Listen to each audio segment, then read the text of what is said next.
Hi everyone! Today I'm going to show you how to make Welsh cakes. You don't need an oven for this, you just need a pan on the hob and no fancy machinery involved. So it's really simple and they are delicious. If you've not had a Welsh cake before, they are like a cross between a pancake and a scone and excellent with a cup of tea if you're into that sort of thing. First of all, I've got 225 grams of self-raising flour in my bowl, and I've also cut and cubed up 110 grams of unsalted butter, cold from the fridge. It needs to be cold. It's quite similar to making pastry actually. So pop that in with your flour, and then we're just gonna do the usual, sift it through your fingers, making breadcrumbs. So it should come out in a couple of minutes looking like breadcrumbs. Also, if you do want to make a big batch of these, I would happily double the recipe amounts, but I am one woman and I don't want to be left alone with that many delicious treats because I have no self-control. I'm going to make fruity Welsh cakes today. Mine have got sultanas in. However, if you want to take, it's 25 grams of fruit. If you want to put chocolate chips in, sometimes I've done it with coconut and chocolate chips, that works really nicely.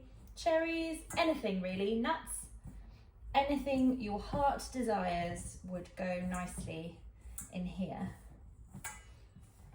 If you do want to put coconut in, I would substitute maybe 10 grams of flour for 25 grams of coconut and then add maybe some chocolate chips or some cherries actually. Maybe cherries would be nice. Oh yeah. Get creative. So it looks more like breadcrumbs now. That's exactly what we want to see. In here, I've got 75 grams of caster sugar and the 25 grams of sultanas. So just pop those in and then take a fork and just give it a little mix in. I use a fork just because it can cut through a bit better than a spoon does. And then all you need to do is make a well in the center of this mixture. Take one egg and crack it in.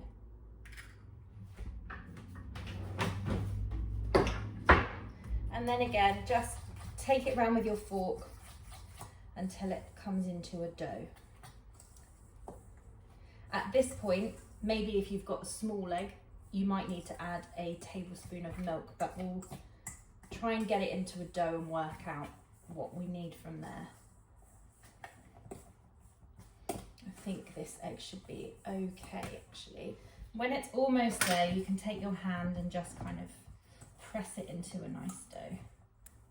But if it's not coming together or you've got lots of loose bits in the bottom, then add a tablespoonful of milk, but this is good.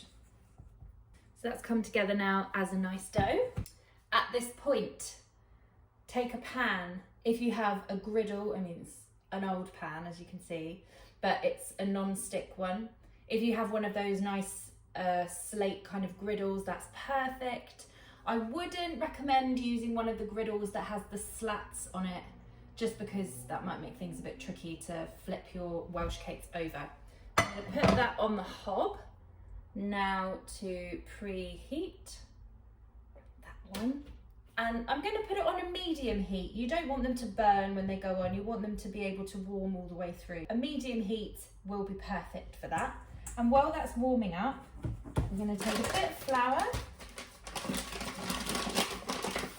and dust the work surface and then tip out your dough.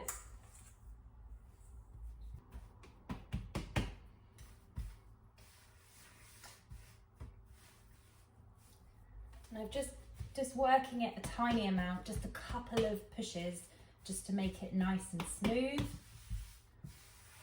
And again, just dust with flour just so that your rolling pin doesn't stick.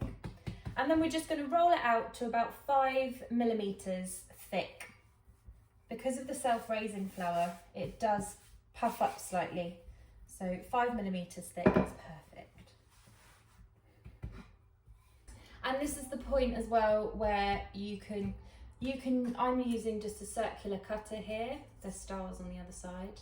But if you want to put them into hearts or circles or birds, you can put them into whatever shape you like. So I think hearts are lovely, but I'm going to go with your basic circle, your basic.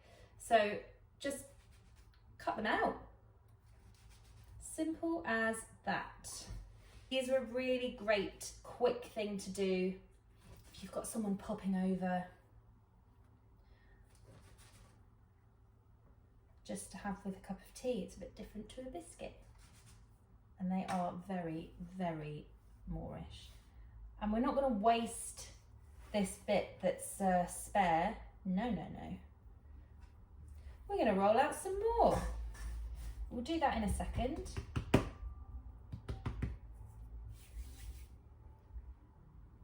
So I'm just going to pop a few in the pan, not all of them. We're going to just do a few at a time. So I'm going to put 4 in the pan. And they need about 2 to 3 minutes on each side. Let's use that last little bit. Nothing goes to waste. Also, what might be nice, if you want to put some lemon zest in, or some orange zest, or something, make them a bit fruity. You could make them Christmassy, you could put cinnamon in. There's so many different things you could do. That's going to be my one, the dodgy one. And while they're cooking, take a plate and sprinkle it with some caster sugar. When these are finished, they're going to be put straight into the caster sugar. I'm going to go for a flip.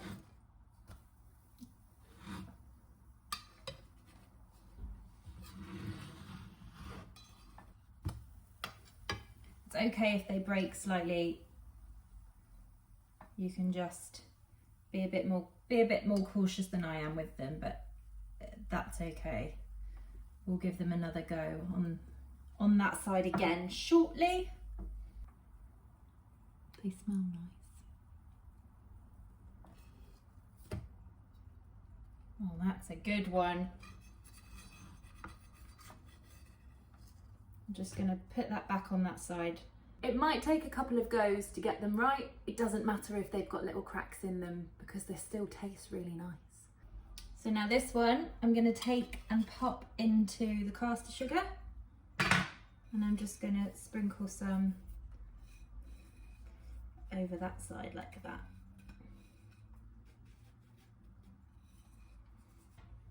And we can put that onto our cooling rack.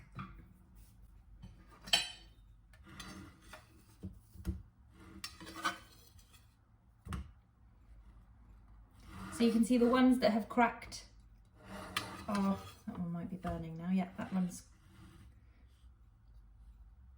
The ones that have cracked are okay. They're just a bit delicate, but once they cool down, they'll be absolutely fine. This is why we're only doing a few at a time, because then you can keep your eyes on them better.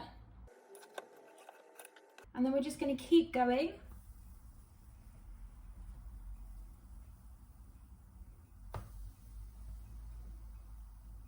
Until all of the Welsh cakes are cooked. I would say that is one of the quickest recipes I've done so far. Depending on how big your batch is, that should take no more than 15 minutes. So really, it's a good one to know, just in case you have anyone coming over for a quick cup of tea.